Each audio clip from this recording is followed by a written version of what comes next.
And let us just say that debris or a CubeSat built by yet another country, it's national, while at university in yet another country, somehow collides, just nicks the side of the rocket goes off course, there's a collision, and debris lands on another country, and maybe there is injury or even death to yet another person. This could happen in seconds, right? It sounds like the Manfred Lachs moot court, but if we as a community can talk about this now, we have a better chance of handling it when this happens.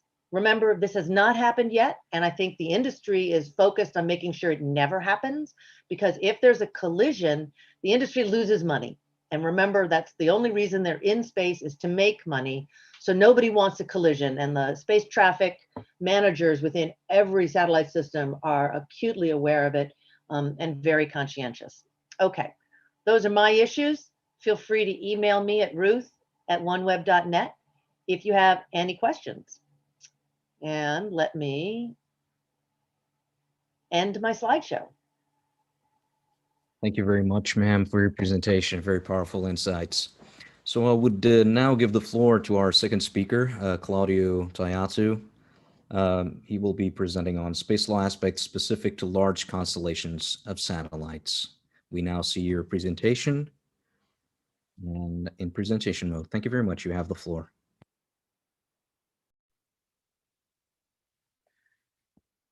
Okay, thank you very much, Bruno, and thank you very much, Ruth, for your presentation. Before starting my presentation, very shortly, I would like to set the scene and to emphasize one of the main characteristics of space law, which is state responsibility and state liability, which also Ruth mentioned it before when referring to the space law treaties. So the member states of the Outer Space Treaty bear international responsibility for national activities in outer space, and these activities require authorization and most carefully, we need to say continuing supervision.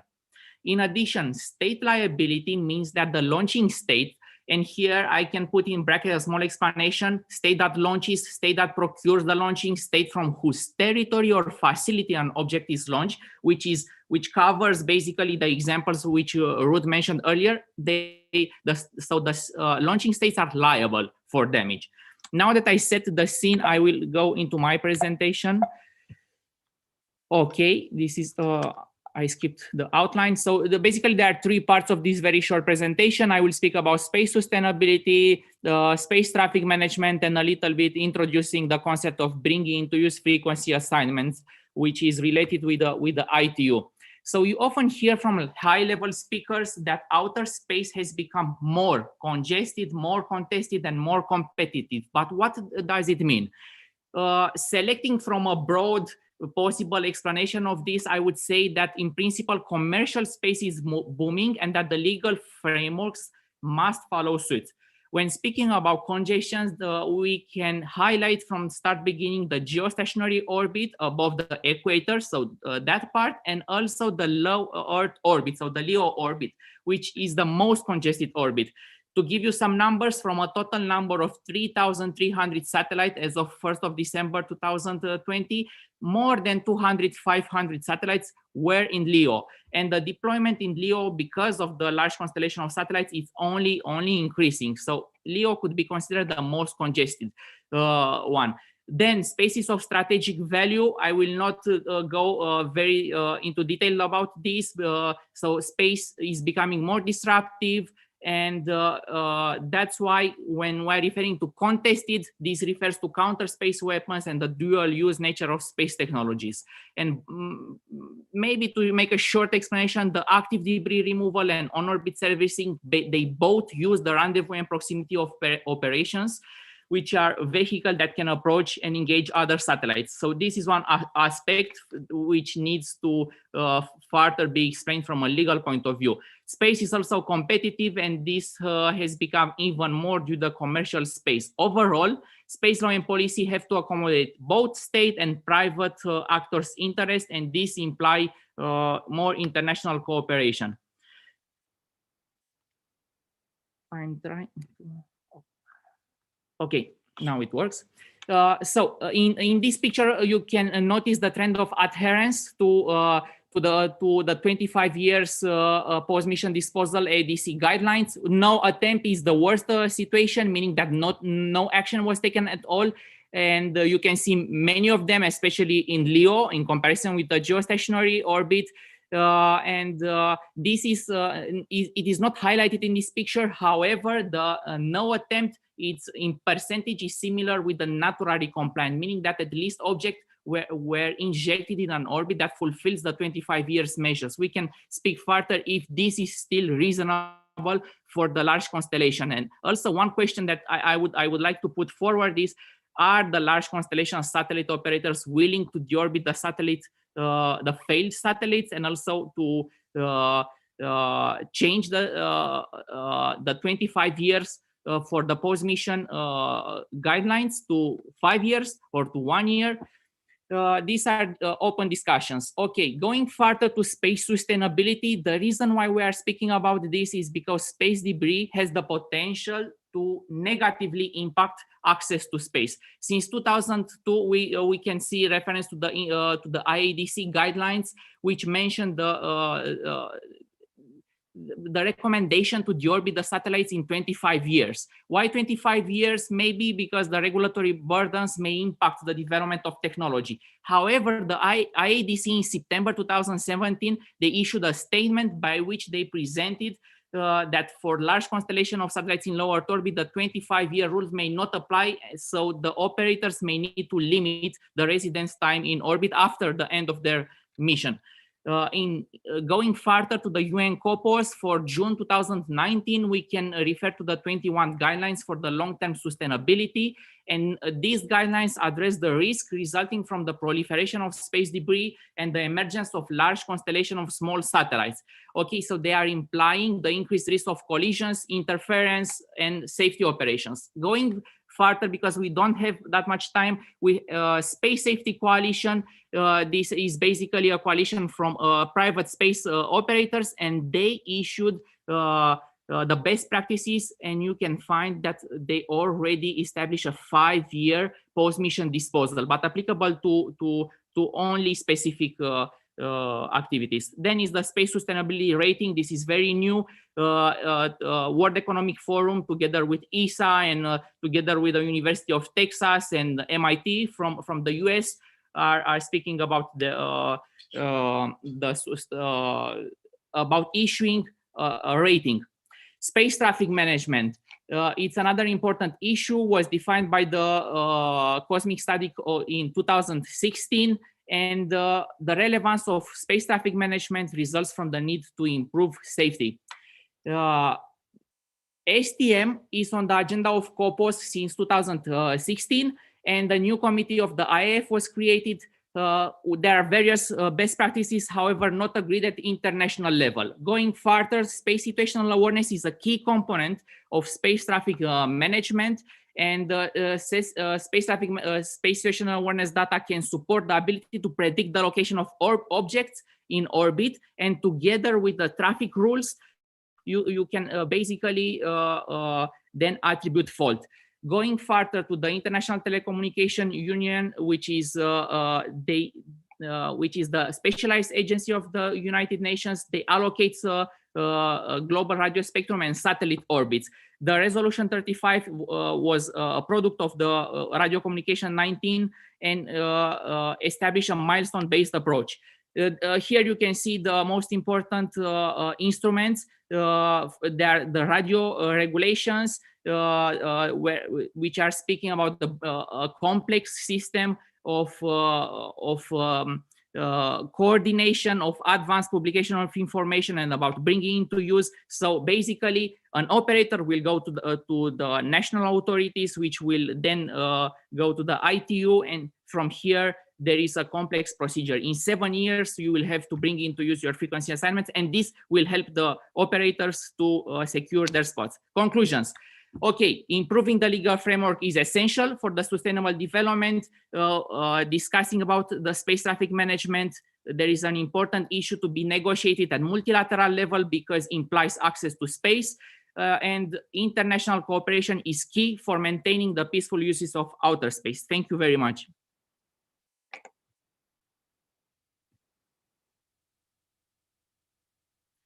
Bruno, I hope I was in time with this presentation. Perfect. Okay, thank you. It was perfect, Claudio. Thank you very much. And thank you for the powerful insights also that you brought. I would now give the floor then to our final speaker, Matteo Capella from Leaf Space, who has a presentation on Earth station licensing, and he's going to bring us practical examples and regulatory elements that satellite operators need to consider when selecting potential ground segment locations. We see your presentation, Matteo. The floor is yours. Thank you. Okay, thank you. Can you hear me well, Bruno? Yes. Okay, great. Well, good morning, good afternoon, and good evening to everyone. As Bruno mentioned, I'm going to speak more about Earth station licensing, so all the aspect that is concerning regulatory activities for the ground segment, because so far we've talked about space and space segment. Ruth mentioned that the national licensing framework and the national licensing frameworks across countries is a problem because every country has its own processes. So I would like to give you a bit of insight into this. And I will go to do that by first mentioning why this is important, then looking at the elements that a satellite operator should consider when choosing a specific country or more countries where planning the deployment of its ground segment. Looking very quickly at the radio spectrum licenses, so focusing only on the communication, let's say from satellite to the ground and from the ground to the satellite, while we know that the regulatory wise, there are many different kind of licenses and permits that an operator might need to operate a satellite. And then reaching the legal and practical considerations for constellations and operators in general. For what concerns why this is important, well, again, every country has its own rules and requirements. And you really, as a satellite operator, and I saw this from many small satellite operators, it can be either universities or startup brand new companies. Sometimes satellites is launched and then there are things that are found out and that there are problems you don't manage to bring into use a specific ground station because you haven't considered how hard it would have been to actually obtain a license for your specific satellite in a specific country. So these are elements that any operator needs to consider, and I'm sure OneWeb does it because they have a huge constellation, but even a small satellite operator might end up having limited amount of window of time to downlink and uplink its own satellite data because they haven't made full consideration for what kind of ground segment they can activate and where. And this is also because from the beginning of the process, as Claudio mentioned, there is the ITU filing that any satellite needs to undergo to be accepted and approved for frequency spectrum coordination. There are some elements that you need to already have in mind, like the countries in which you will downlink your data and from which you will uplink your data, the characteristics of the ground segment that you will use, and also the number of the satellite in the network. These are all things that you can already know and you should already know to make sure that then you better deploy your ground segment and you don't have problems along the line. And as mentioned, the framework, it's mostly frequencies, and I'm going to talk about mostly frequencies, but this is important in general terms because it covers many different aspects and not just frequencies themselves. And in particular, these elements, as I said, are the radio spectrum licenses that any country will issue. But as an operator, you need also to consider when choosing a country if that country has landing rights or some permits to access the market of that country. So you might need a permit to specifically operate in a country with your satellites. You might need to consider and check if the countries you want to operate in require you to further being authorized as a telecommunication service provider because you are providing, for instance, broadband connectivity to the population, and therefore you require a specific permit. And then there are other space specific requirements, which might be, you might have to obtain a remote sensing satellite license if you are operating a remote sensing system, for instance, in the US with NOAA or in Canada. If you are, for instance, an Australian operator and you're launching outside of Australia, you still need to inform the Australian government that your satellite will be launched and so that they can comply with international law, like the registry, the registry treaty. So there are a lot of elements to consider, but if we dig into the radio spectrum license, as a satellite operator, if you want to enter into a country, you need to choose where it's going to be easier for you to get these licenses. So first of all, you should check if the national frequency plan for that country has spectrum allocated for what you want to use it for. Usually there is, but there might be specific application in the country that make it harder for you. You need to check if it's updated, because maybe if it's old, the country might at the moment allow it, but it's not aligned with international practice, which means that maybe in a couple of years, if they will update that plan, then you end up with a spectrum that you cannot use anymore. You need to check if the license is mandatory. Some countries might not require you to have a license to downlink within the country, because it's very hard for a regulator to actually check if a satellite is downlinking in a country or not. So maybe even if you need a license to uplink and operate from that country to communicate with a satellite and command the satellite, you might be able to deploy faster a ground station to downlink the data in some countries, like New Zealand, where telemetry downlink is not doesn't require a mandatory license, for instance. You need to check if you can obtain a license yourself as a company, or instead you need to have either a local presence or being incorporated there, or if you need an intermediary, like an accredited person that is going to certify the license for you. You need to check what kind of licenses the country might have, because you might have both standard licenses that you take them, they last for 10 years as long as you keep paying, or you might want to try with experimental licenses that might give you more flexibility, but then they might have also drawbacks like preventing you from conducting commercial activities with those own licenses, or not having protection from interferences. Of course, the timing and the cost is going to be very important, because if it takes a lot of time to obtain a license, you might, if you are close to, for instance, your satellite launch, you might want to first deploy a ground segment or start using the services from a ground segment service provider, like KSAT or Deep Space, and you might want to do it in a country where it's faster to obtain a license. And then I have an example in the next slide, which is even something like the same ITU filing can be approached in a different way by different national regulators.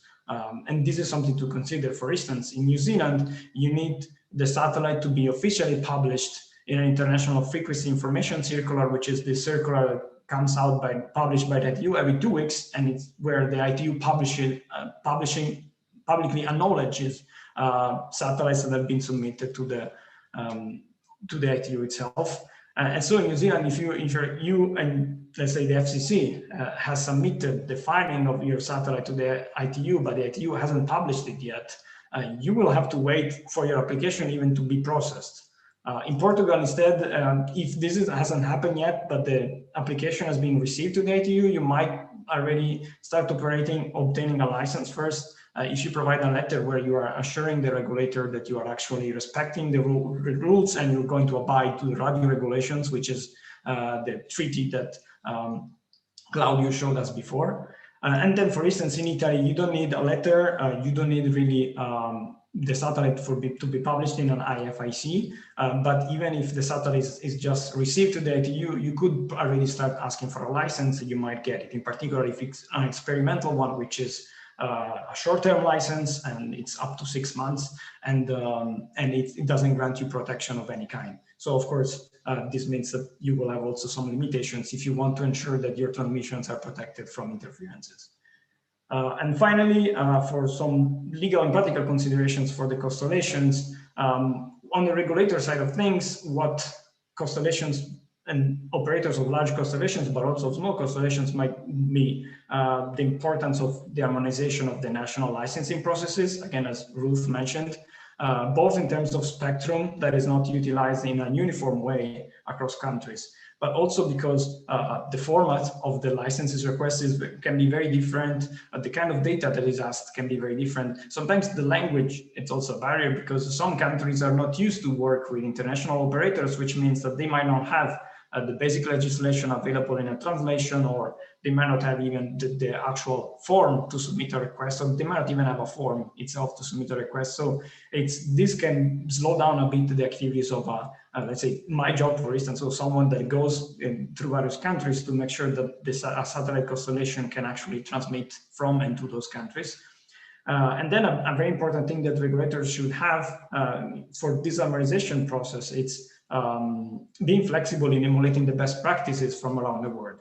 because sometimes some regulators are flexible and know that other countries might have better ideas on how to approach space and space affairs and then space regulatory affairs. And other countries sometimes instead are a bit more skeptic because again, they don't know, they never had to deal so much with space activities. Whilst now with global large international constellations, many countries start seeing satellite operators approaching them to try to build infrastructure in their own country. And this, again, instead of the operator side of things, before considering bigger changes, it's important that you work with the regulators because, again, they might not know what's going on in space because they are civil servants that are likely mostly working with terrestrial transmissions and terrestrial communications because their country might not be a spacefaring country. So if they don't know, they might also want to listen to what you have to say, what are the best practices that other countries are having, and you might be able also to influence a bit and change how, what's the approach of a regulator if you talk to them rather than try to push them through and have a license accepted. And finally, the last thing that was one of the first advice that I got when I started this job is to not trust the regulators because again, they are people, they are civil servants, and your application for a license will depend on them accepting it or not. So if you take them by hand and you talk to them and you try to make them understand what are the satellite operator needs and what are the best practices, they might be happy to listen and to adapt. Instead, if you just try to push them through, you are going to lose brownie points and you're not going to have your license accepted. And this is bad for you as a company, but it's bad for the sector in general, because then a country become less available in hosting ground segment, for instance. And I think that's all for me. Thank you. Thank you very much, Matteo, for your presentation. Also, very interesting insights that you brought us from the ground segment. So now I would open it up to Q&A, and we have one question on POLIV, which is, operators to date have not been held responsible for debris creation. When will this change? Who wants to go first? I could have a go. When there's an accident, I mean, let's be honest, right? That's right now, being held responsible is another way of saying who pays for my damages, right? And until there is a lawsuit, a case where a court has said, yes, you were damaged and you are owed some kind of compensation, it's still very amorphous right now. The damage to the environment is why we're having a huge international discussion. We sense that this is bad, that there is debris in outer space, but who are we paying it to? The commons, the future generations of the world, right? So it's a little hard right now to assign liability and to force people to clean up after themselves. I think the more responsible members of the industry recognize that the world's attitude has changed to the space environment from 60 years ago. I know that the, I can't remember if it was Claudio or Matteo who mentioned the World Economic Forum's space sustainability rating, right? That the center in Lausanne is working toward, and that's an industry taking on to itself the obligation to leave no trace in space, right? So we're trying as a legal community to be ahead of the accident, but it's often an accident that triggers the most drastic reforms. I would also add on what Ruth said, that so far the players that have deployed satellites have been states, so have been governments. You needed first to have the financial power to launch those satellites and then to improve the technology to put it there.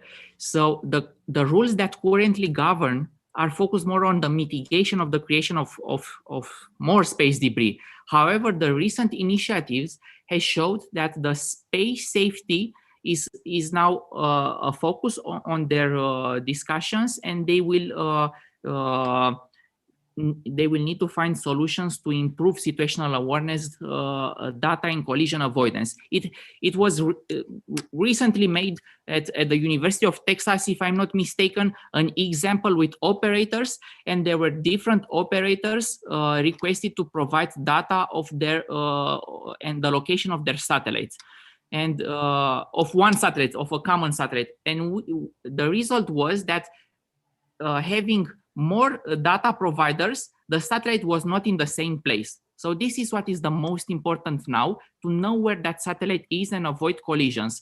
And I would also mention that there is a difference between responsibility and liability. So if a damage occurs in space, there is liability, and the state will be the one that will be liable. And for the insurance, I think Ruth also mentioned, there is also insurance for launch and also insurance for in orbit. So there are two different things. And even a third, I would add, Claudio, many nations that give a license to launch require a third kind of insurance, third party liability, so that if that nation is sued, the operator who was involved indemnifies or protects the nation from the lawsuit, as well as protecting its own investment in the object. That's right, Ruth. And the cap is around 60 million in Europe, at least in some countries in Europe. In the US, maybe it's more. It's more than, it's 500 millions maybe, but yeah, there is a cap on the liability. I don't know if Matteo wants to add anything. Yes, I can. Yes, I can go. I mean, I think it's going to also depend on the interest of commercial operators. So far, I mean, we can agree that LEO probably is the most problematic of the orbits where we're working right now. And so far, we had very small constellations, so there wasn't no real concern for operators and small satellite operators because there was still plenty of space. But in the last 2 years, we've seen how SpaceX and now OneWeb and many other actors that are announcing that they will launch thousands of satellites. Then the operator will be the first one being interested in making sure that they are safely insured against accidents. So I hope that something will be enforced before there is an accident, but at the same time, I know that operators are very interested in this. And the space sustainability rating is definitely a move in the right direction. And today we have regulators that are asking to license a satellite disposal plan or space debris plan and mitigation plan. So there is something that is moving, and it's also because operators, there is more commercial operators that want to make sure that they can keep using that space. And I would also add to what Matteo said that for now in low Earth orbit, we do not know how many satellites we can launch there. So the large constellation of satellites, they just keep requesting authorization, and we see many satellites approved. However, we don't know how many satellites is sustainable actually to have in orbit. So maybe there are some discussions in this part also to implement specific rules for different orbits. Well, and bear in mind that it's not so much the physical capacity, how much can space hold. I think that the constellations themselves don't yet know even what the demand is going to be. And so when SpaceX says, we're going to launch 42,000 satellites, I doubt that. I actually doubt that.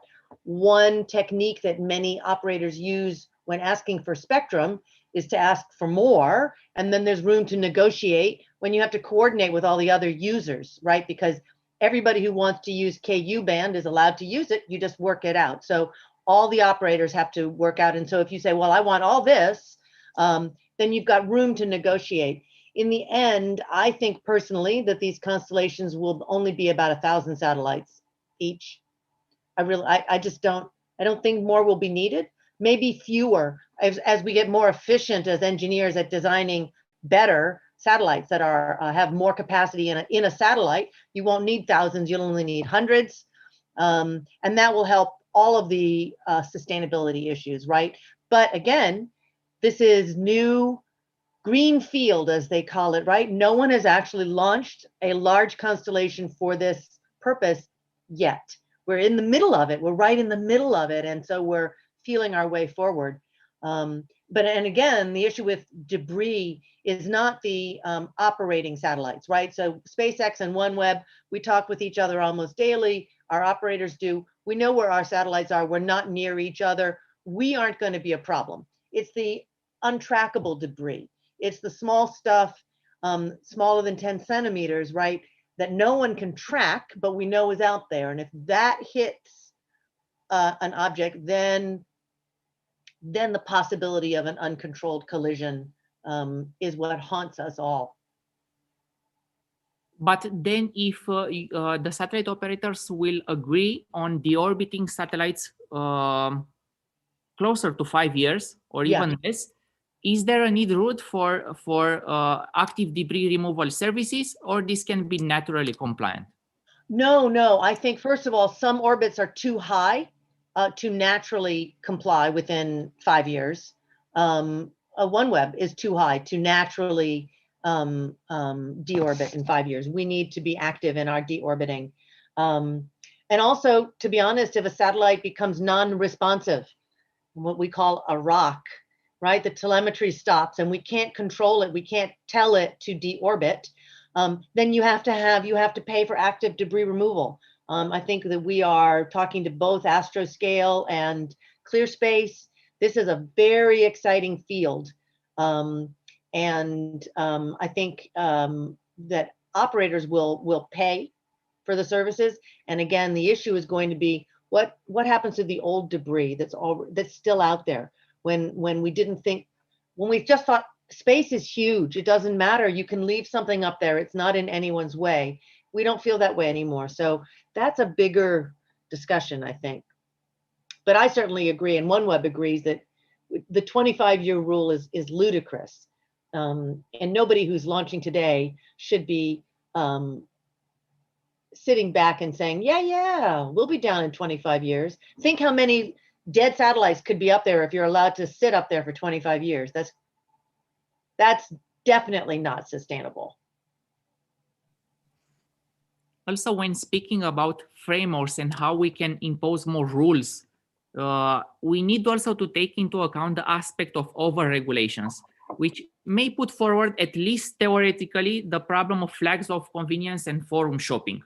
So at least theoretically, because of course there is state liability, and the states will most definitely take into consideration some of these aspects when licensing. So an international space traffic management regime, I believe, would be important at international level, and to find the balance between the right to access space, do it safely, but also avoiding the normal burdens specifically to the newcomers in space. Another discussion that may follow from here, but I will leave also my colleagues to add details, is the difference between soft law and hard law. So soft law is used to denote agreements, principles, declarations, so that are not legally binding, in comparison with hard law that are treaties that are legally enforced. So I believe the trend now is more to have soft law instruments than hard law, which are very hard to agree at international level. You know, Claudio, I think that forum shopping is an issue only for Earth stations. Mateo's presentation was so good. And so there is an issue if one nation is too expensive, it's just as easy usually to go to the neighboring nation, right? If you want to put your Earth station somewhere. In outer space, that's not the case. And I think that the management is really not needed, because realistically, it is still brutally expensive to go to outer space. It looks like CubeSats are the exception, and I think that's where our focus should be, regulating the CubeSat industry. It's an exciting industry now that every engineer in the world at university can design and build and launch her own CubeSat into some low Earth orbit. That needs to be controlled, because in fact, every nation in the world could be launching CubeSats. The constellations, at most we're talking 5 nations, because the world doesn't need it. It's too expensive. there's not going to be forum shopping for constellations. I think this is an issue of today that will be gone in another 2 to 5 years. I want to also bring in some questions here that go towards the topic that we're just discussing, which is a question by Eldrik Kutz, who asks, why is it not mandatory to have a propulsion system for the orbiting applications to ensure that the 25-year rule is null and void? For example, propulsion on CubeSats. It's just towards the point that Ruth was just making.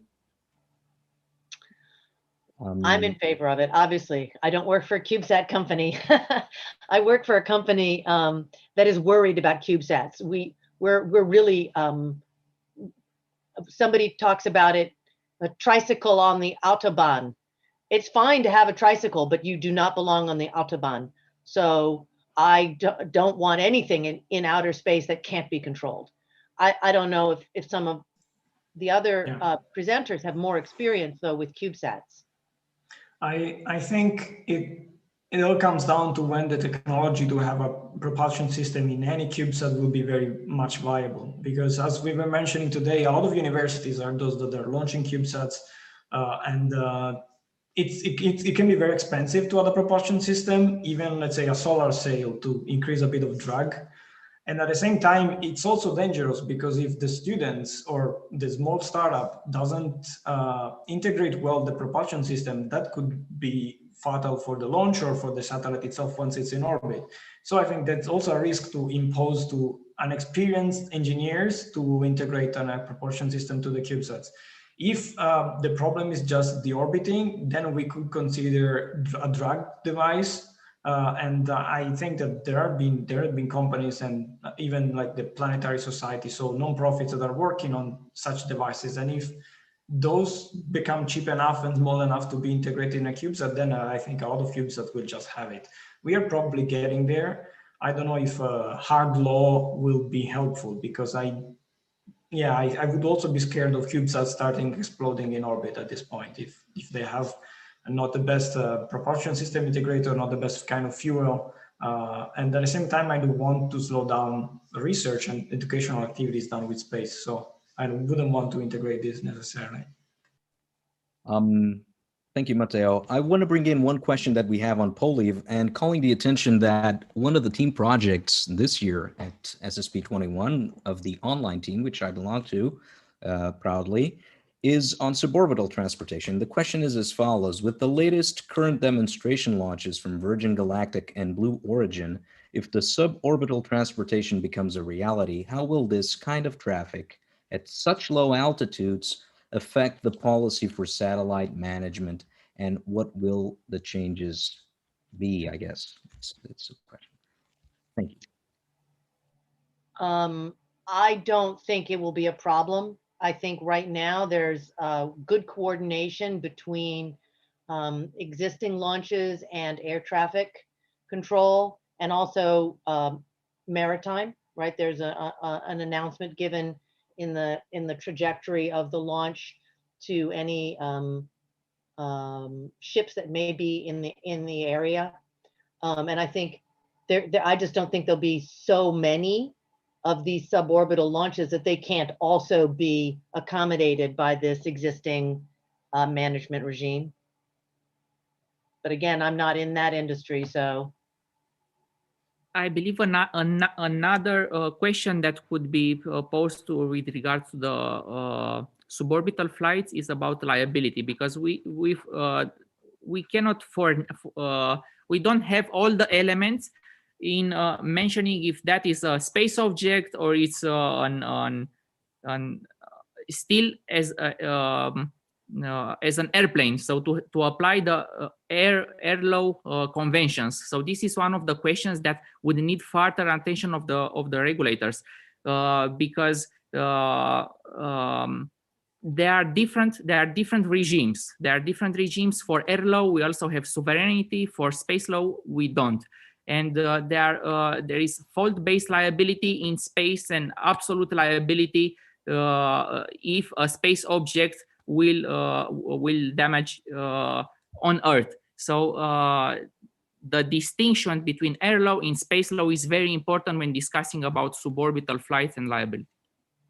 Well, I think what's important is that we can no longer have a distinction, right? There has to be, we have a new animal on the horizon now, and we have to think about how we, you're absolutely right. And again, I say it probably won't be until there is some kind of accident where the lawmakers say, okay, this is how we're going to handle this new animal.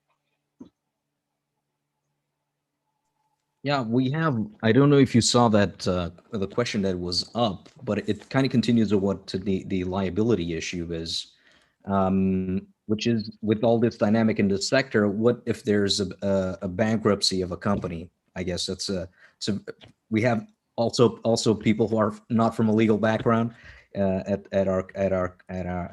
the audience. So the question from Benoit is, who would be liable for the spacecraft of a constellation after the owning company bankrupts? And do states take specific measures for that case? What will likely happen? I guess it's the correct formulation. I mean, we were just talking about this, but since my company went into bankruptcy, why don't I address that very situation? So the launching nation absolutely is liable for any objects that are in outer space, regardless of what happens to the operator that was originally involved. And so during the bankruptcy, the United Kingdom, which gave us both launch licenses and in orbit operating licenses, was deeply involved in our bankruptcy, and in fact joined by giving $500 million to the new project when a group of other investors came forward to keep the constellation going. Many years ago, Iridium went into bankruptcy twice, I believe. And again, it had operating satellites in space. So what happens when there is a monetizable asset in outer space, no one's going to deorbit it because it can make money for someone going forward. And so just to keep it safe and to keep it operating, all of the flight engineers were kept on staff. Both operation centers continued, even though 500 other people were let go from OneWeb during the bankruptcy.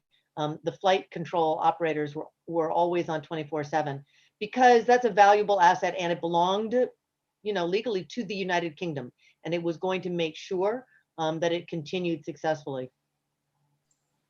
Yes, if I can add, I think Ruth brought the example of Iridium. If I remember correctly, there was close to the decision to actually deorbit the constellation because they weren't able to find investors. So I think a government being liable, let's say, for if SpaceX went bankrupt and Musk didn't want to save it, like those 1,600 satellites, the US government could decide, okay, we don't want to refund it. We are just going to deorbit all of these satellites. It's something that it's a decision that could be made if the government doesn't want to be liable for too long for the assets of in space.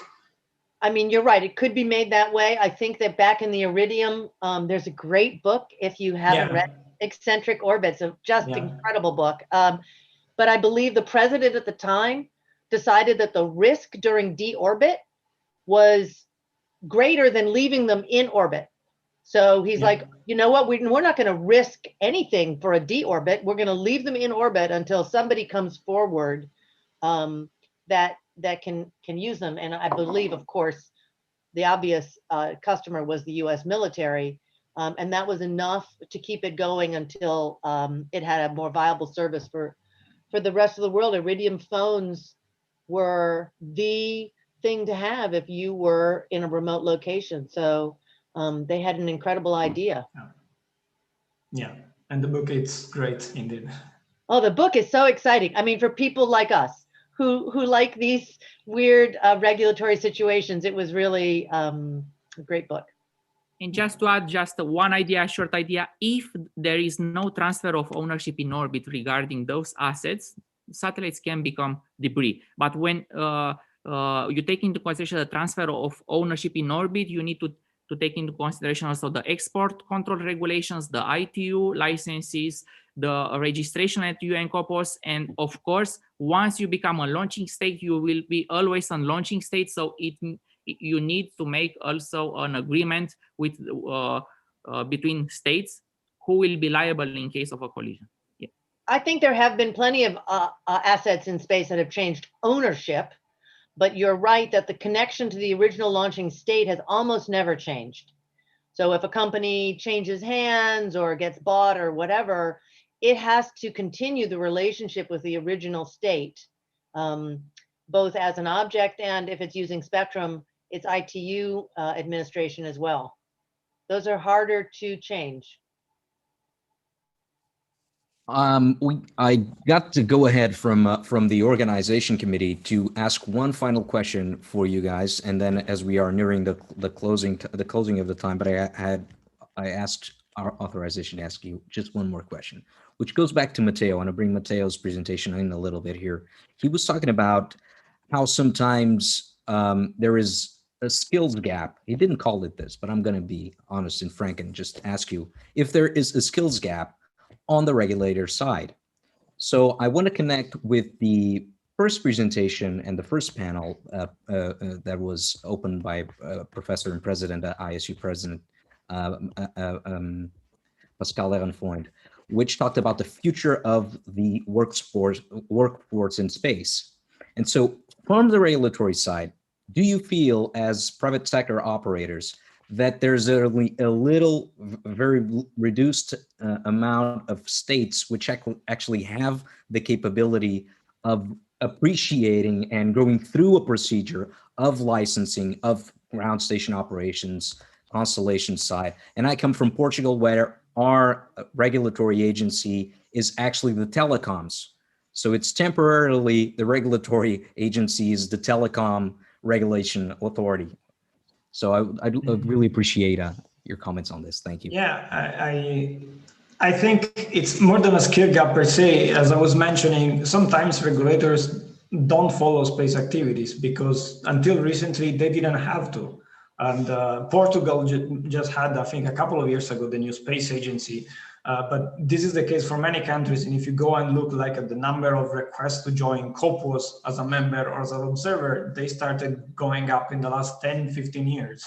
That means that there is now an interest that wasn't there before, but because before space was less accessible, which means that, the regulators need to catch up. Like a lot of the workforce need to catch up. Even in the US, we are still missing. There is still plenty of engineers that are missing. So I think this will come slowly. Sure, there needs to be an effort to make sure that the lack of skilled regulators won't slow down space activities, but at the same time, it will come with giving space much more exposure. And then you will have slowly younger people getting passionate about space and going and filling that gap. And I would just like to add that I think the ITU offers good training to regulators around the world constantly. And by the way, Bruno, Anacom, they're good with satellite earth stations. I know there are quite a few just outside of Lisbon. But Matteo really had such good points. It's not so much a skills gap as, it's not my job. What is that? And if they are aware of satellites, it's in a very specific way. Oh, a business needs a VSAT. So a regulation is written specifically for VSATs. Not everyone is using what the satellite industry would call a VSAT, but that's in writing. So if you're not a VSAT, what are they going to do? They don't have a license for you. Yeah, so I was mentioning before, now that constellations are there and require a big amount of ground stations and gateways around the world, they are also going to shake up a bit regulatory frameworks around, because they will start interacting with regulators that never seen something like that before. Which it's definitely good. Then it depends on the approach with the regulator, if you antagonize it for all of us or not. But overall, I think it's definitely good if operators go around the world and start showing what are the best practices or what we consider the best practices. Then we can discuss if those are objectively the best practices or not. Claudio, famous last words.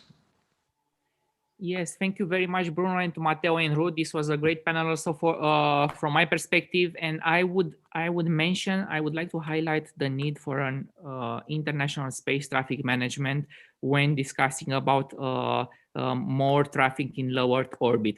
So it is good also to have a sustainability rating of those satellites because now they are mass produced, which is a novelty in this domain, to be mass produced, so you can have a rating for the model of the satellite. So you will always use the same model until the next generation will come. And in low Earth orbit, is very important also to mention as the final word that these satellites have only 5 years lifetime in orbit. So it means that we need to take into consideration the time when they will come back. So when the operators will dispose this, and what are the consequences over the environment. So space traffic management, I would say that it's one of the most important future frameworks. Thank you. Ruth, And any I just famous wanna last add, words? Yeah, the last words are industry is vehemently opposed to a government imposed traffic management. So it's going to be hard for especially any one nation. You got to think, are the other 199 nations going to pay attention to you if it isn't an international regime?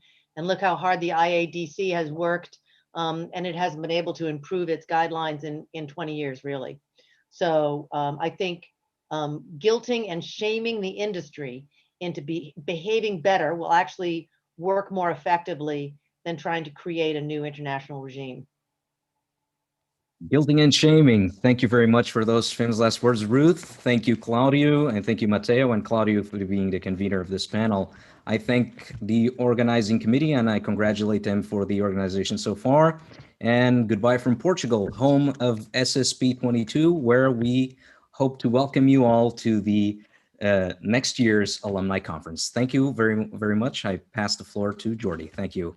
Thank you all. Great. Thank you. Thank you. Thank you very much, everyone. And if we could just wait for 1 minute because we have to set up the streaming. Thank you. And then Jordi, the floor is yours.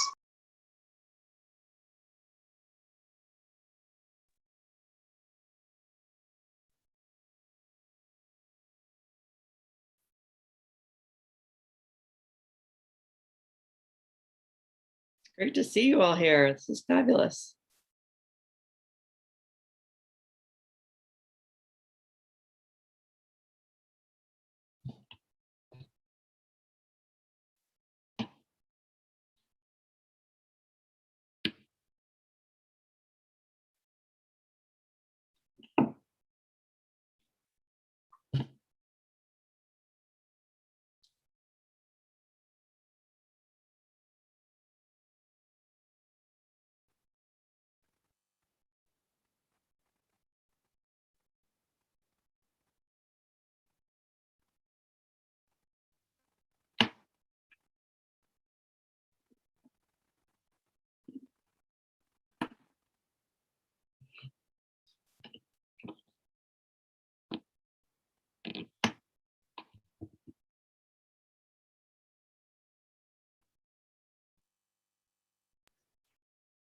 Jordi, we are ready. The floor is yours.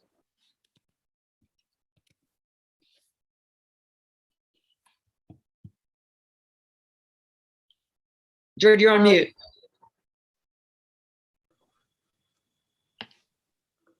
Thank you. There you go. I was waiting. So, hello everyone.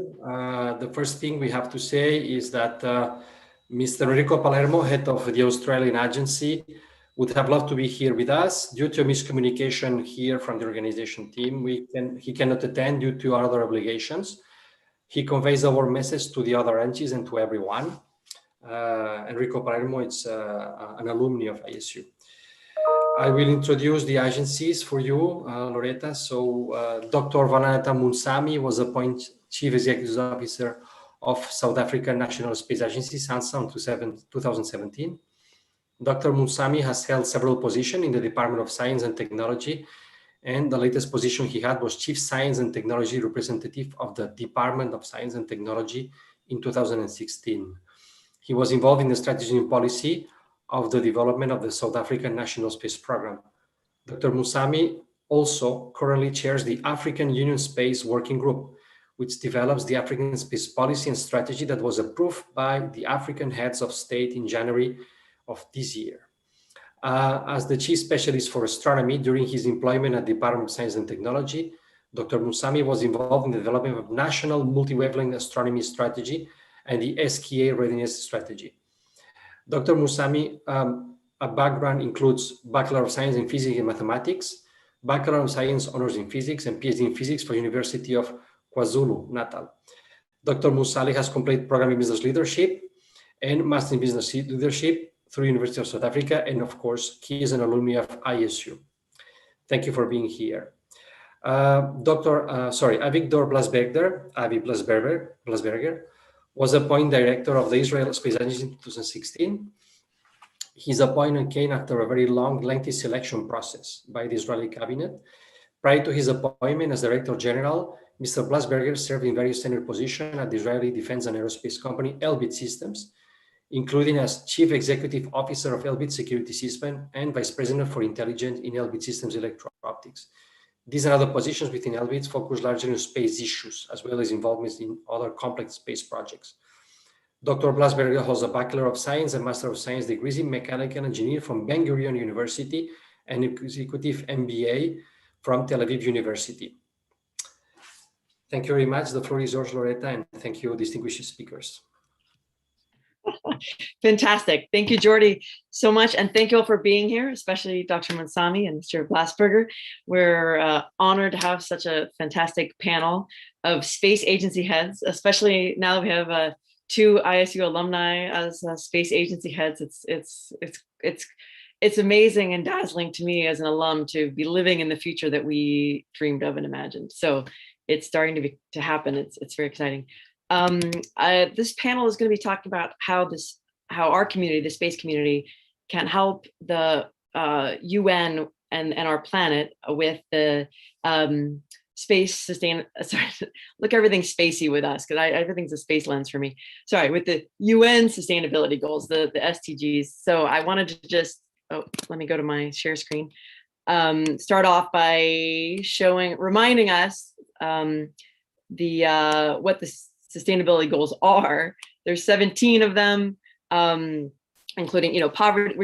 They're trying to, work on poverty, hunger, education, equality, energy, economic growth, infrastructure, communities, wildlife, and of course, climate and international cooperation. So just to name a few. So those are, I like to think of it as, building the culture of the science fiction future, building the Star Trek future that we love. So building the culture to go along with the spacecraft that all of us are building, so that we can actually have that Star Trek or Jedi future that that many of us grew up seeing and being inspired by. So I want to turn it. So let me turn it over to Dr. Musami. He's going to be sharing about the South African National Space Agency and the work that they're doing for Africa, for Spaceship Earth, and for all of us. Val. Thanks, Loretta, for that introduction, and thanks for having me here. I'm just going to pop up my presentation. Can you see that, Loretta? Yes, you're good. Okay, great.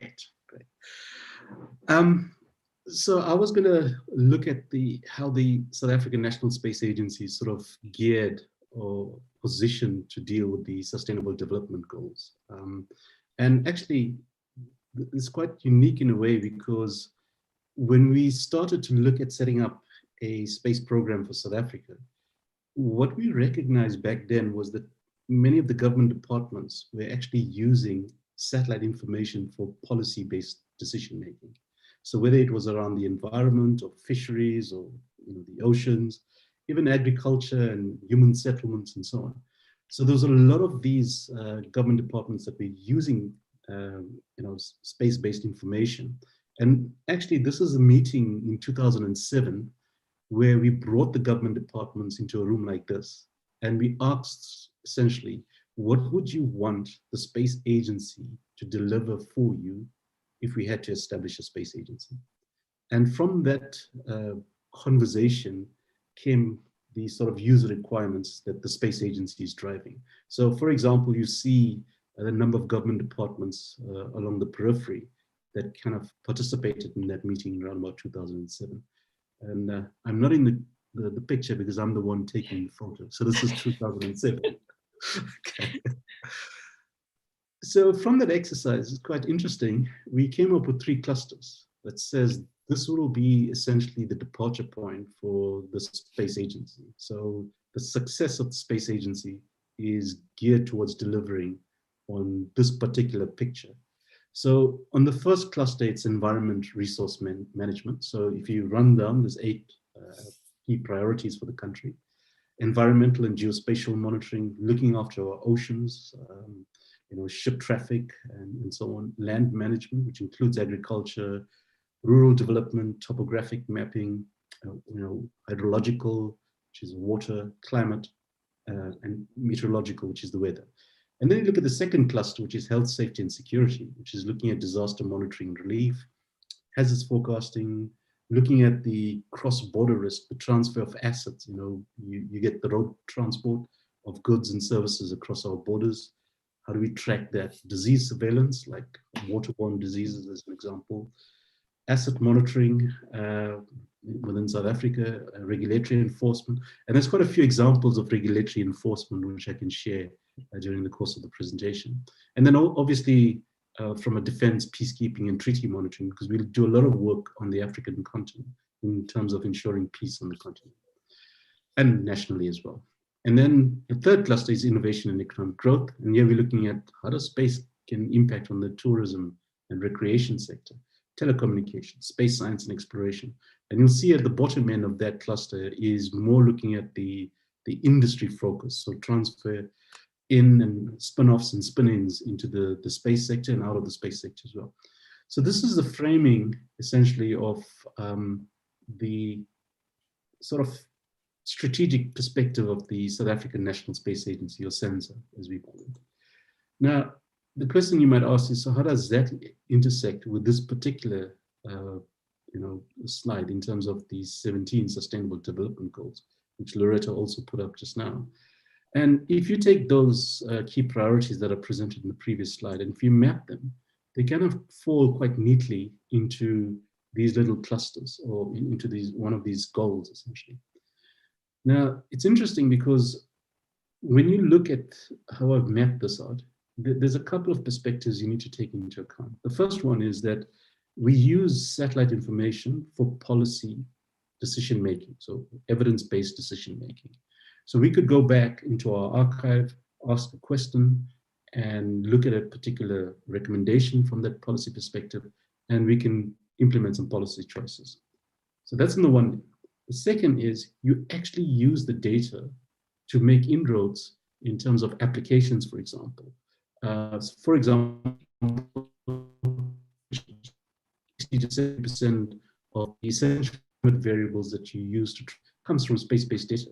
So you're actually using the data as a tool for impacting on those particular SDG goals. So for zero hunger, for example, how do you increase crop yield that will ensure that you can feed the population?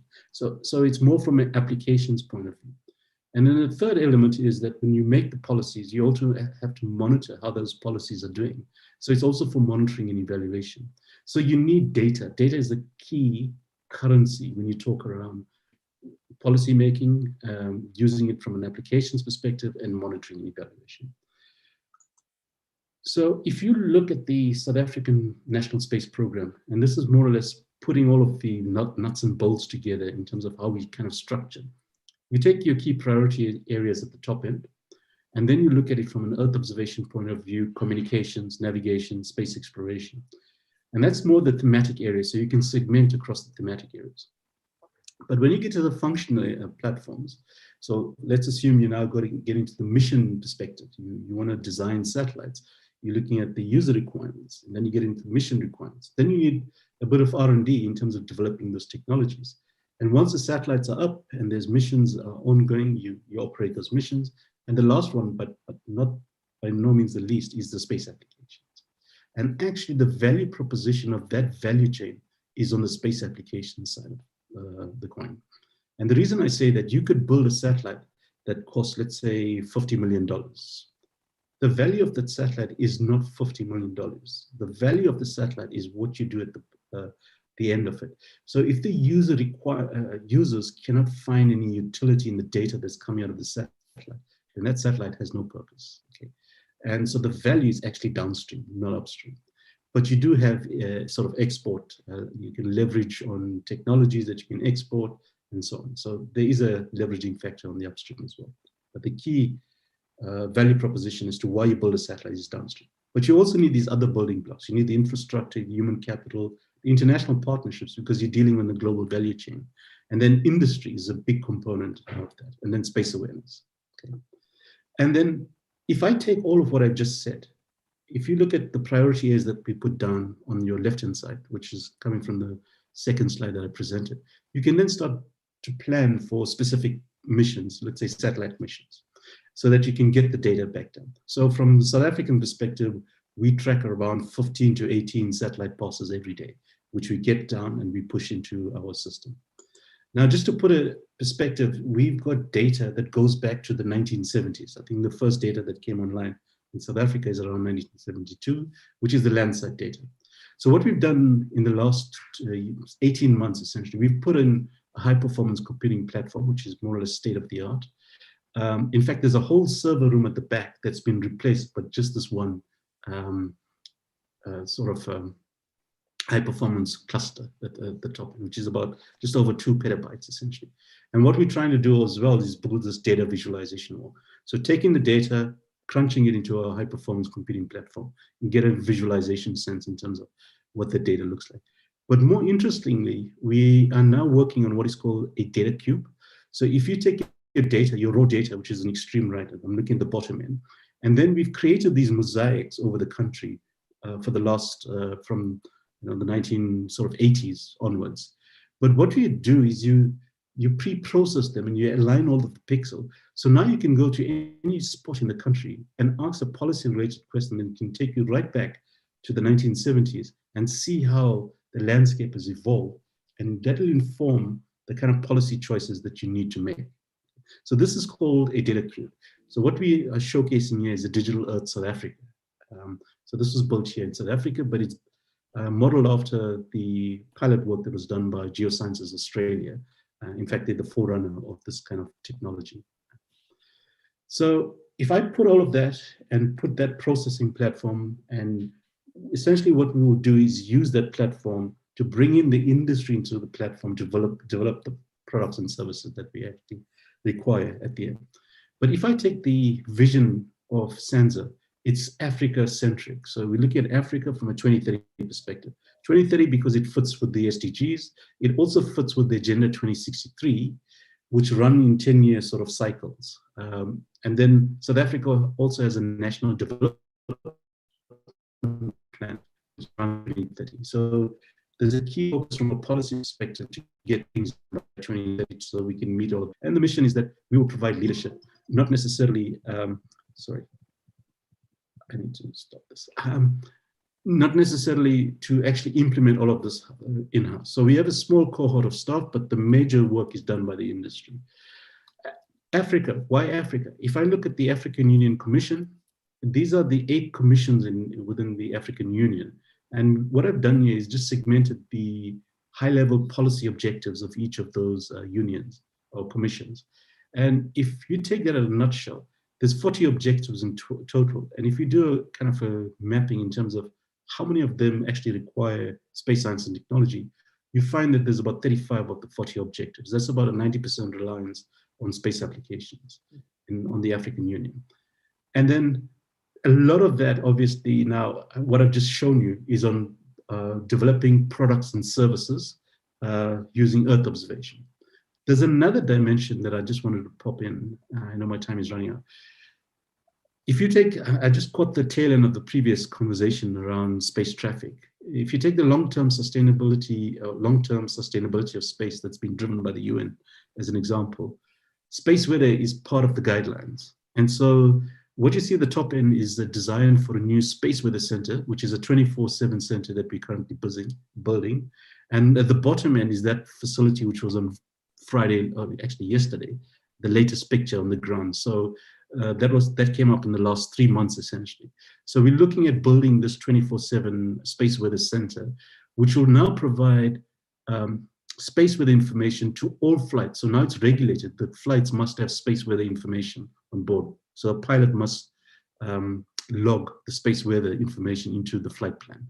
And that information now comes from sensor. Now, this is also very key because your technology on the ground, your fourth industrial revolution, is going to be affected by what's happening out in space in terms of space weather, because that disruption from the sun actually influences technology on the ground. So you could have blackouts. So in terms of aircrafts, you have communications blackout, you get blackout of your navigation signals, and then also excessive radiation. So we need to take stock of what's happening in outer space. And then a lot of that also impacts the SDGs as well, because it's dependent, the quality of life is dependent on technology, which is affected by space weather. So Loretta, I thought I'd just run through that very quickly, but I will take any questions when we get to that point. Thank you. Oh, it's incredible. I love it. I'm so excited for everything that you're doing, Dr. Mansami. Fabulous to hear from it. Avi, we're going to switch over to you. Tell us a little bit more about what's happening at the Israeli Space Agency. So first, thank you for having me here. Secondly, I have to apologize on two things. First, things I will apologize on is that I'm not an ISU alumni. And the second, however, we have a lot of them in Israel. And the second one is that I didn't prepare a presentation, and I will try to do a free talk. So Israel Space Agency is based on Earth observation technology for a long time. Actually, the Israeli program have been started.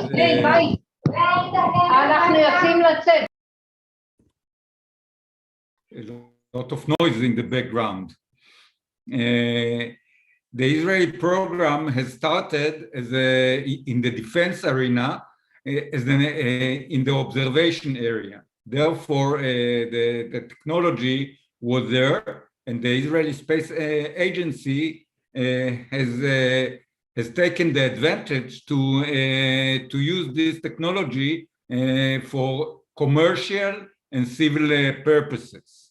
So I think the second satellite that was launched for commercial purposes, imaging purposes, was Israeli. It was Aerospace in the year 2000. So it's more than 21 years that Israel has a commercial company selling images and selling application. So in Israel, we are in the space agency. If I'm looking at the SDGs, the UN SDGs, I think we can count one by one, and we are dealing with them. Talking about education, for example, in Israel, we have a very big program of education based on space technology. Just recently, we have finished to build 8 nanosatellites that are waiting for launch by SpaceX very soon from 8 different high schools in Israel. So it will be the first one. 8 high schools will launch in the same time a constellation of satellite. Talking about all the SDGs, that using Earth observation. So we have the Venus satellite, which is a cooperation between Israel and France. So it's in one hand it fulfills many SDGs, and on the other hand it fulfills another SDG, which is international cooperation, to strengthen international cooperation. This satellite has 12 bands, 5-meter resolution, and its main objective is for precise agriculture, meaning food, having better food, water quality preservation, and other climate parameters. Currently, we are doing with the Italian, with ASI, a new observation satellite, which will be the state-of-the-art satellite for hyperspectral observation, which will be both scientific and commercial. And I think anyone that in the business know what are the qualities of hyperspectral observation, and what can be done with that, from agriculture, water preservation, mining, quality.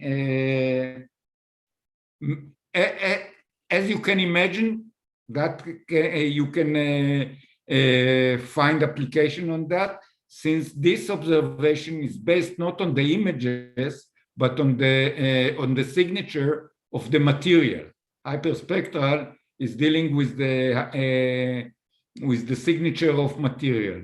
Another program that we are doing in cooperation with CNES is for top cloud monitoring, which is very important for weather parameter, and lightning monitoring, which is also weather monitoring.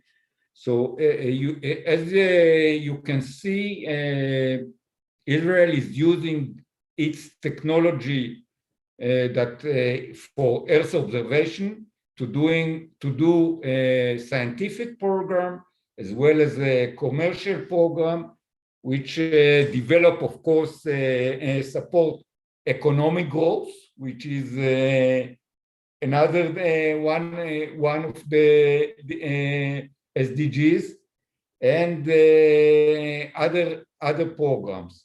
There is a company in Israel, for example, that using not Israeli satellite.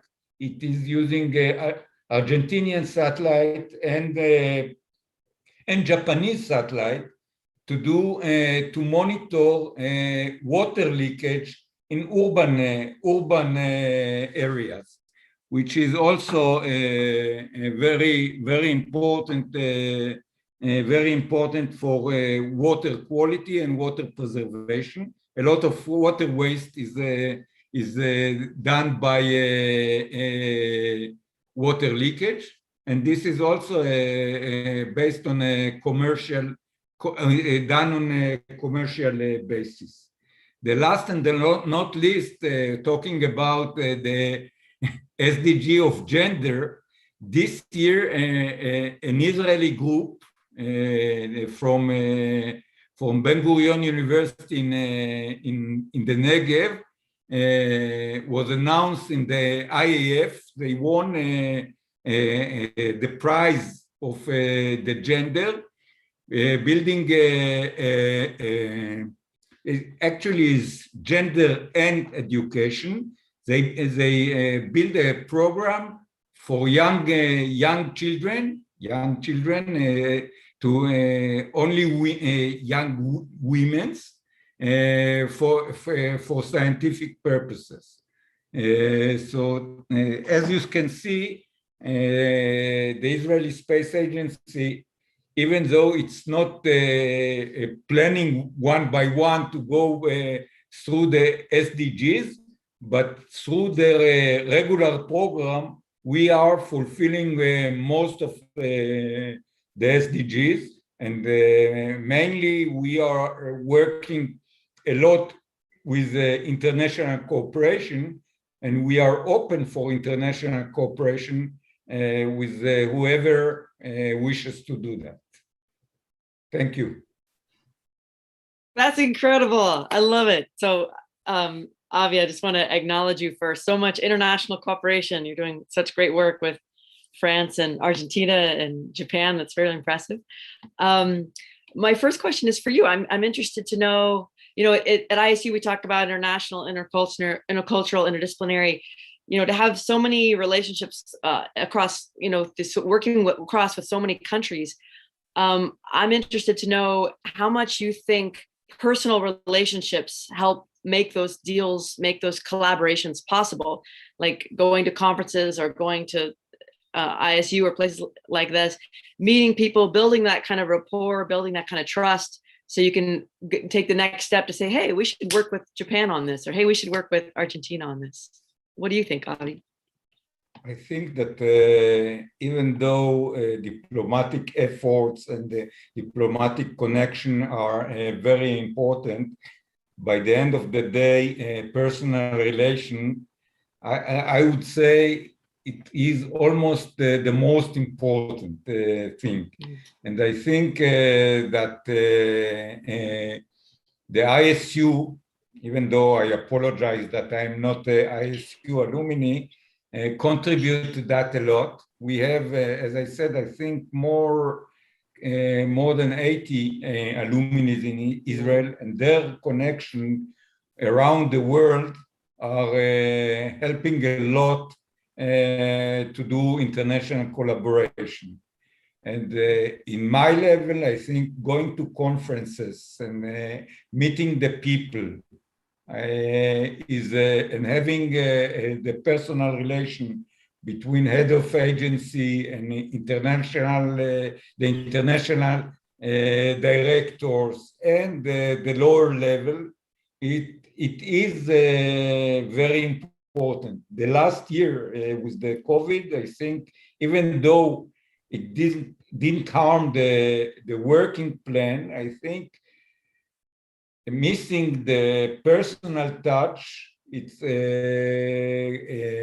was somehow it's harmed the relation. We hope that as soon as the world will be reopened, maybe soon we can meet in the ISC in Dubai or in other ISU teaching class or wherever. I think it would elaborate the international collaboration, because as I said, I think that at the end of the day, personal collection are not, you cannot replace them. Beautiful. Well said. Thank you, Avi. Dr. Mutsami, you were with us at Ames at summer session 2009, which was awesome, by the way. I'm so glad that you were there. That's cool. And I'm curious to hear from you how you think that impacted you personally, your career, and how that helps influence and impact your work today. Yeah. No, thanks, Larissa. I'm told that the ISU 2009 was the benchmark.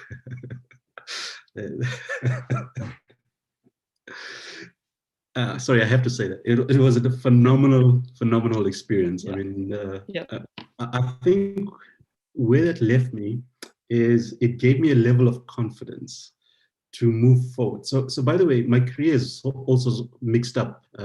I started off as a scientist, worked in a regulatory environment, international relations, developing policy and strategy. And when you get to head up an agency, actually, you think about it, you have to work with the scientists, you have to work with the regulators, you have to implement policy and strategy, you have to work with international relations. All of that just sort of converge quite nicely. And what's interesting is, if you look at the ISU curriculum and the SSP and so on, it was interdisciplinary. You learned everything from space medicine and so on. So there's a richness about the ISU experience that when you move forward, there's a level of confidence you can talk about the subject matter. But it also comes into the interpersonal relationship, because a lot of the sort of partnerships that we are driving is actually based on those kind of relationships. I'll just give you a classic example. Jan Werner, the previous, the DG of ISA, the Director General who just stepped down, we had quite a strong, quite a personal relationship. He visited South Africa, we spent some time together. And in fact, we had a conversation, I think last week or the week before. But there was collaboration that came out of that relationship. Like we're currently building a concurrent design facility in South Africa for satellite engineering. And it's because I visited with him and he explained to me, and I brought that idea back home. And now we're developing that. The same with the BRICS, the Brazil, Russia, India, China, South Africa consortium. We'll be signing actually an agreement on the 18th of August on a remote sensing satellite constellation for the BRICS countries. But that came out of sitting together as heads of agency and saying, what do we do to make this happen? So that personal contact is very important. And sometimes many countries ask us, how is South Africa so successful in some of these partnerships? And the truth of the matter is, you have to be in the room to capitalize on the opportunity. If you're not in the room, you miss the opportunity. So you have to be there. So it's very important, the interpersonal relationship and the personal contact. COVID is not helping us, but I'm sure we'll survive it and come out healthy. Thanks. Yeah, absolutely. Avi, I'm just interested if you have any personal story. What are you most proud of having accomplished in your 5-year tenure there at the head of the agency? What are you personally most drawn to, inspired by, or excited about what you get to work on now? Oh, and sorry, you're on mute. So let me just get that fixed first. There, perfect. Now you got it. To try to summarize what have been done in the 5 years is quite hard, but I think very exciting is to have this personal relationship with the head of agencies that we can make with that collaboration and create together a program like the relation that we have. You have mentioned Jan Werner, and Jan Werner is a very open person, and you can have with him a very good relation, which we did have with the NASA administrator, Jim Bernstein, with Jean-Yves Legal from CNES, from Batiston, and then after with Sakoche from ASI, from Kiran Kumar, and then after with Kay Sivan from ISRO, and all others. With all of them, I have a very good personal relation, and it is exciting. Something that was very exciting for me is to be present at the launch of the Venus satellite, because this is a personal point. The Venus satellite, I was one of its initiators when I was in the industry. When I worked in the industry, the start of the feasibility study of Venus satellite or Venus camera was initiated then. And then it was a program, and they built the satellite. And as the director of the Israeli Space Agency, I have the honor to be present in its launch. And moreover, to see the excellent results and the very good science that coming from this satellite, which proved that the idea was good. So there are a lot of programs which we initiated. These are the exciting moment to initiate program and to see the final result of the program. And of course, all education. It is very exciting to see the young people excited from space. I can tell you that one of the first things that I've done, I went to in high school in Israel in the summer vacation, and I saw children working on a satellite integration before launch. This was the first Israeli high school children. And I asked the children, don't you prefer the vacation?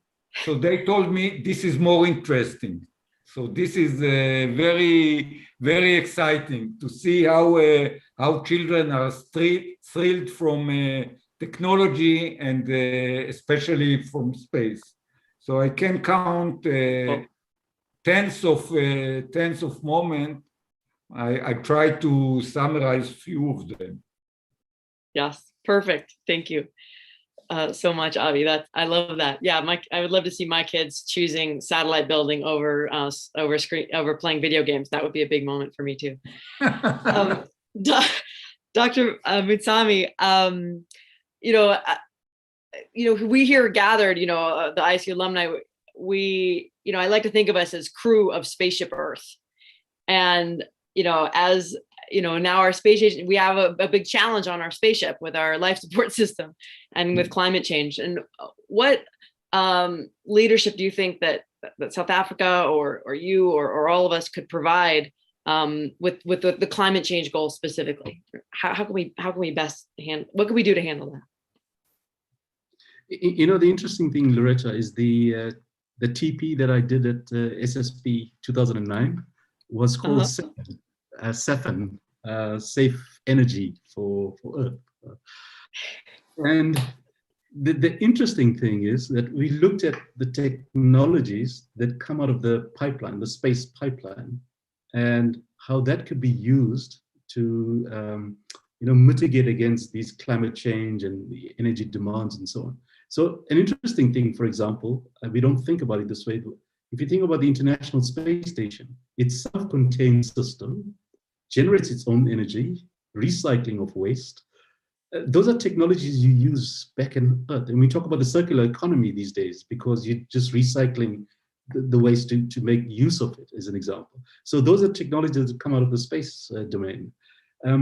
So I think working together, and by the way, we had like 32 countries in the TP represented. It was like, wow. Okay. So that was an amazing experience of how different cultures came together to crack the same problem. And I think that's essentially what we should be aiming for. But I think where we're stuck at the moment is this whole geopolitics. And that's where we need to, for example, like the ISU, is this set of values, a common set of values, common set of drives that help us to get over the finishing line. Because it is our home, we have one home, we all belong to the same thing. I mean, if you look at, you've seen many images from the International Space Station, there's no boundaries. We created the boundaries, remember, on Earth. There's no boundaries from the International Space Station. And so we've got to learn to work together to crack. I mean, climate change, water issues, energy crisis, they transcend national boundaries. So we've got to find a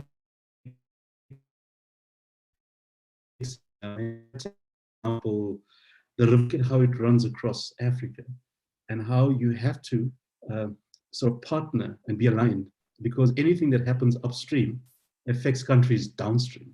So you have to collaborate across that entire, the Nile basin running through Africa, and there's quite a few countries. So you got to work together because you've got a common resource, and Earth is our common home.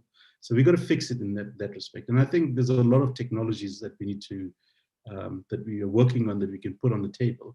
So, when I shared the vision of the South African Space Agency, it wasn't South African focused, it was Africa focused, because we knew there's a lot of technologies and programs that we're working on is very unique in Africa.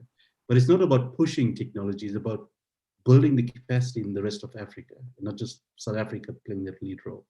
And that's essentially what we want to do going forward, is build that critical mass that we can start working together in terms of dealing with these common challenges.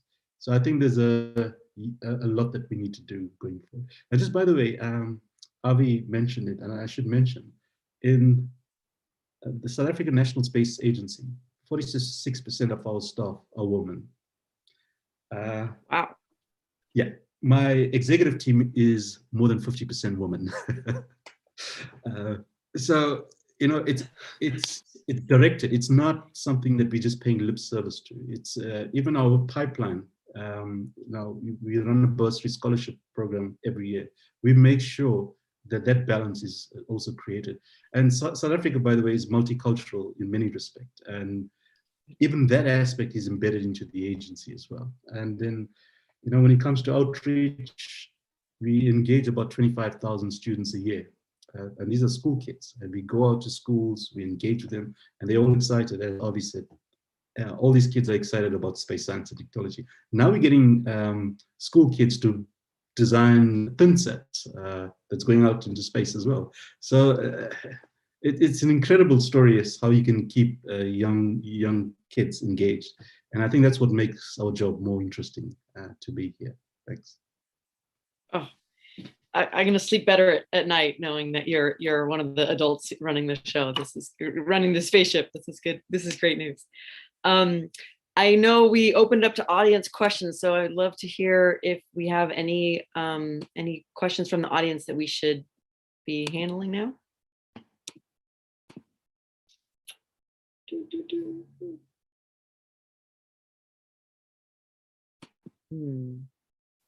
Maybe not. Radio silence. There are.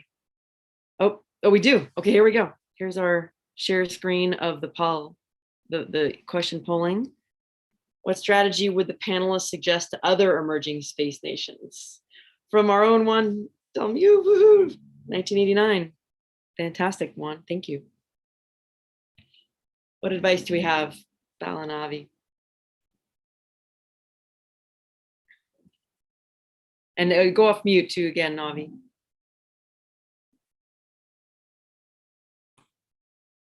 There you go. Oh no, it hit again. Sorry, it reset itself. It muted again. It's not me. It's from the center. Okay. It's from above. That's fine. The big brother. Anyway, first I would suggest to anyone that in emerging space nations to work on cooperation. Space technology is quite complicated, even though the barriers in the last few years were lowered very much. However, still I think space is one of the technologies that are very multidisciplinary, and you need a lot to do. Therefore, there are many nations that willing to share technologies by collaboration. So the first thing I would suggest is to build up collaboration. Second thing I would suggest is to start with the young people. They will grow and bring the technologies and new ideas and new know-how. Perfect. That sounds good. Thank you. Loretta, sorry, just on this question. Can I come work for you? I was figuring, I felt the room was there's going to be a lot of that in the room, but you can answer both if you like. I'll send you the adverts for the vacancies. You can apply. What's interesting with that question that John posed, in 2019, we had a global conference for emerging countries. in Morocco. And funny enough, we're planning the next global conference for emerging countries in, well, it still needs to be approved for 2022 next year. And there's two aspects that developing countries are actually battling with. First of all, to get momentum in terms of establishing a space program, you need the political support. And sometimes there's a lack of understanding and appreciation of what space science and technology actually can do for the country. So you need to peg that down in terms of creating that awareness. But even when there is an awareness and then is a sense of appreciation, how these countries go about setting up those programs is sometimes inappropriate or unsustainable. So I'll give you an example. There are many African countries that have set up space agency. What do? They go to foreign countries, get a satellite built, launched, and they claim they have a space agency. Actually, that's far from the truth. You have to enable and create the critical mass to be intelligent users of the system, you know. And the approach that we're taking for the next global conference actually is you need to take an ecosystem approach. So you need to make sure, and when we talk about ecosystem, you need to make sure that government is working with the industry and society is plugged in. And very often you find an agency is established at a governmental level, and that's where it stops. There's no intersection with the industry or mandate given to grow the local industry. There's no intersection with the society. Even on outreach initiatives, it's very limited. So you need to ensure all of that is kind of working in concert to give effect to this ecosystem approach that we're talking about. But even that conversation is loaded because you have to look at each segment of what I've just said. Thanks.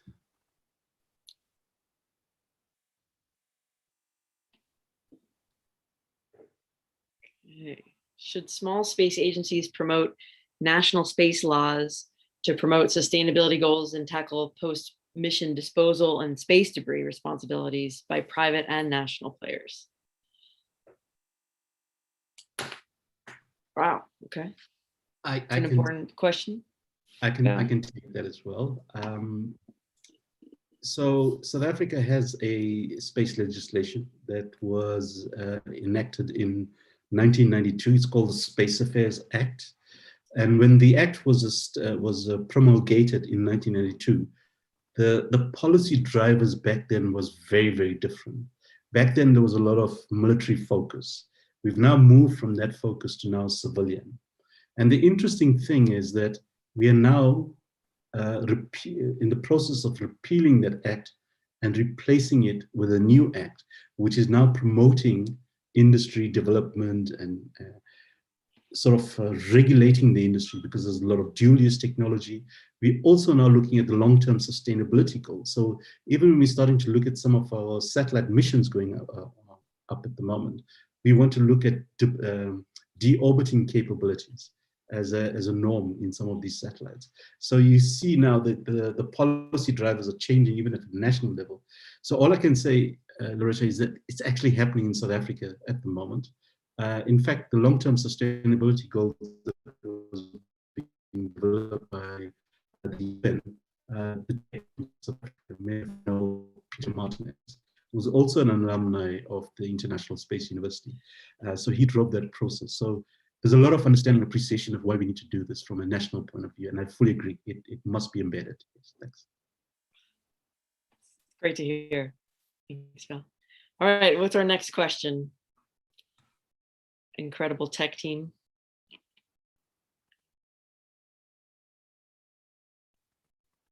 From defense, our focus is shift from defense to commercial and civil. This is also the strategy in the US, but not in South Africa, in Europe or in Europe. I think I can answer about that. I'm not sure it's not the same in Europe. You can see, you can look at the strategy of France and Italy and Germany, the big countries in Europe that leading, and even a little in the UK as well. They have a defense program, and of course the defense program is not supporting the commercial and the civil. But since they are building new technologies, the same technologies can support building a commercial and civil program. I don't know how it is in South Africa, but I think it's not special for Israel and US. I think all the big players, and I'm not regarding Israel as a big player, but all the big players that have also a defense program, that defense program eventually support the commercial and the civil program, since the technologies are, observation technologies are quite similar at the end of the day. Fantastic. Oh, it looks like there is one more question. So I'm gonna go ahead and throw that up. The approach to space exploration is following the same colonial, conquer, and colonize model of the past, and will repeat the same mistakes. I think this should start with if. If we do it that way, we will repeat the same mistakes. Please comment. Which mistake they mean? Yeah, the conflict with colonialism. How do we avoid that when we go out and create settlements in space? How do we create a new model for how our relationship with those settlements? More sharing and more collaboration. Absolutely. And I think the UN is encouraging collaboration. And I think it is more, you can see more and more collaboration in space. The ISS is a role model for collaboration, even though only the big player was part of that. However, most of the big players were part of that.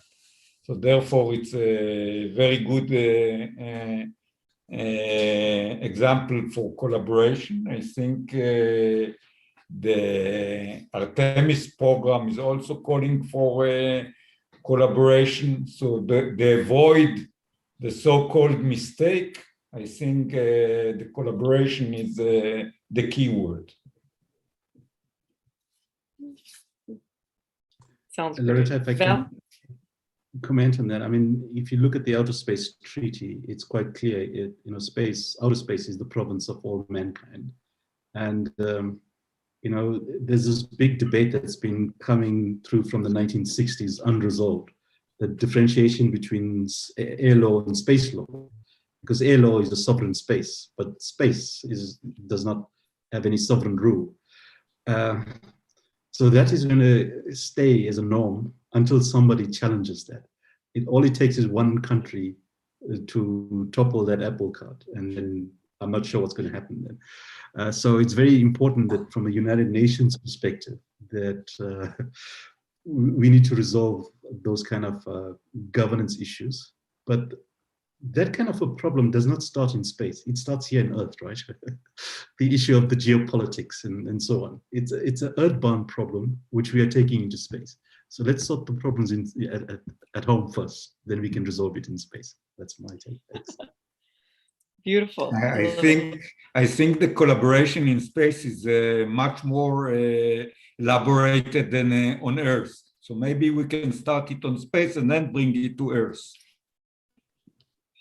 Perfect. Either way it will work. I think you're both right that this community has that mindset, that space exploration mindset of thinking of us as one humankind.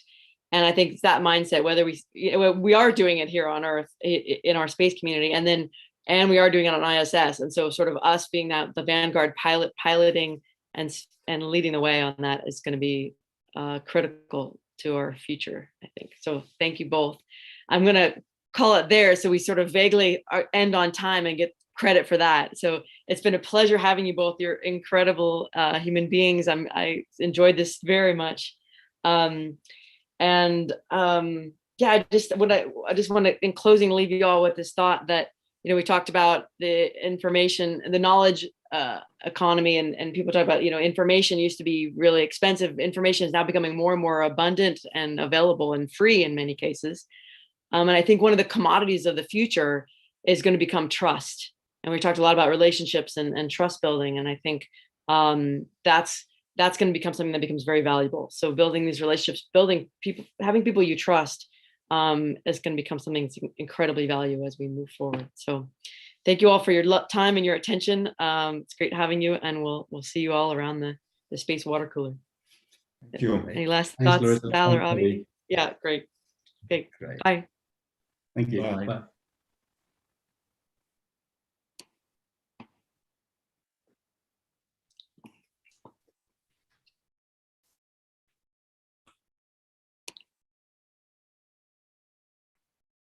Okay.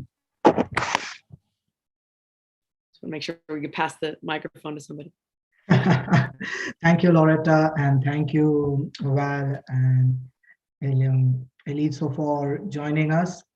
Dear participants, Juan, Jody, and everyone, now is the time to interact with each other. I am sharing on this chat the link to Wonder Room. Join us for the next 1 hour, for the next 1 hour, and in Wonder, to meet the alumni, interact with each other, network with each other. Jody, do you want to add a few words?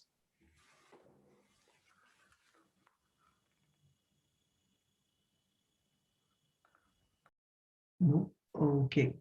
So the room is open, Wonder Room and the Zoom room.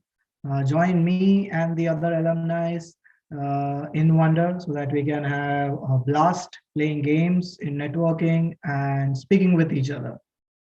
Thank you.